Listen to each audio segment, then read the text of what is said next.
کردار یہی ہے کہ یہ ملک پاکستان اسلام کے نام پر بنا تھا۔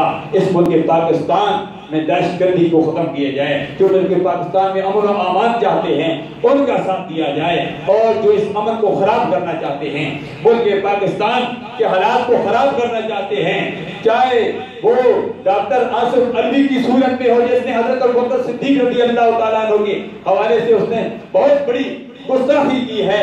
الحمدللہ ہم اللہ کا شکر ادا کرتے ہیں کہ ہم گستاخوں میں نہیں ہیں، ہم سرکار کے صحابہ کرام اور تابعین اور اہل بیت کا ادب و احترام کرنے والے میں ہیں۔